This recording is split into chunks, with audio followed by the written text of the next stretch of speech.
हाय, मी पूजा आणि स्वागत आहे तुमचं माझ्या आजच्या नवीन एका ब्लॉगमध्ये. तर ना ही गाडी कुणी घेतली आहे आणि कुणाची नाही पुढं मी तुमच्याशी शेअरच करते. पण त्याआधी माझं ना डेली रुटीन तुमच्याशी शेअर करते. तर सकाळी ना आज खूप दिवसानंतर ना आमच्याकडे पाऊस आला होता. तसं तर आता उन्हाळा लागला आहे, पण हा अचानक येणारा पाऊस आणि हा आहे ना कधी पण सुरू होतो, कधी पण वातावरणांना बिघडून टाकतो. आज तर एकदम सकाळी सकाळी सुरू झाला होता. त्यानंतर ना छान असं चहा वगैरे घेतला आणि हो मी ना चहा करताना किंवा स्वयंपाक करताना असे काही शिकाण करणार नाही, असं काही होतच नाही. तर माझ्याकडनं इकडं पूर्ण चहा उतू गेला होता. त्यानंतर स्वयंपाक वगैरे करून झाला आणि लगेच रात्रीच्या भाजीची पण तयारी मी इकडं करून ठेवली होती. असे चणे वगैरे भिजवत घातले. त्यानंतर सगळं आवरलं होतं म्हणून लगेचच किचन ओटा वगैरे साफ करायला घेतला. कारण की एकदा किचन ओटा वगैरे साफ केला ना की सगळं काम आवरल्यासारखं होतं, मला तरी तसं वाटतं. त्यानंतर सगळे भांडे वगैरे स्वच्छ करून घेतले, कप वगैरे धुवून ठेवले आणि असं काहीसं माझं किचन दिसत होतं. त्यानंतर स्वच्छ झाल्यावर आणि स्वच्छ झालं ना की एकदा दिवसभरचं टेन्शन पण निघून जातं मागचं. त्यानंतर पिल्लू पण इकडे उठला होता आणि तो इतका भाव खात होता. त्याला म्हटलं एकदा हाय कर, माझ्याकडे बघ. तो मला पूर्ण इग्नोर करत होता आणि त्याने असंच तासभर केलं बरं का माझ्यासोबत. हे ना म्हणजे तू असं कधीच करत नाही, पण आज माहिती नाही त्याला काय झालं, तो माझ्याकडे बघत सुद्धा नव्हता. त्यानंतर नाही हे सासूबाईंनी केलेले थोडेसे पापड होते, तर ते मी हवेला टाकायचे विसरून गेले, त्यामुळे ते टाकून घेतले हवेला थोडा वेळ.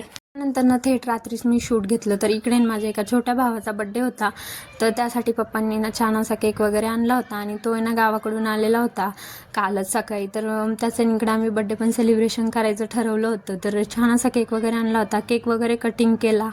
त्यानंतर मी घरी आले आणि घरी येऊन इकडे एक गाडीची पण पूजा करायची होती. आता ही गाडी कोणाची मी ते तुम्हाला पुढे शेअरच करते, पण त्याआधी तुम्ही पण पेढे खाऊन घ्या बरं का.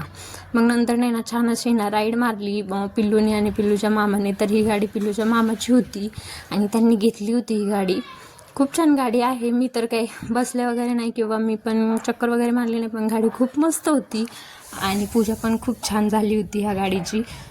काही सगळ्यांनी फोटोज व्हिडिओज सगळं काढून घेतलं आणि इकडे मी ओवाळून वगैरे घेतलं. छान असे गाडीचे लाईटिंग वगैरे लावले होते आणि आहे त्याच अवतारामध्ये मी इकडं पूजा वगैरे करून घेतली, कारण खूप अचानक ते आलेले होते त्यामुळं. मग इकडं आईंनी अगोदर ओवाळून घेतलं होतं, त्यानंतर मी देखील ओवाळलं गाडीला.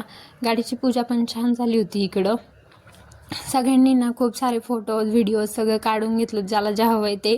आणि मी तरी अशीच पूजा करते बाबा, मला तरी अशीच येते.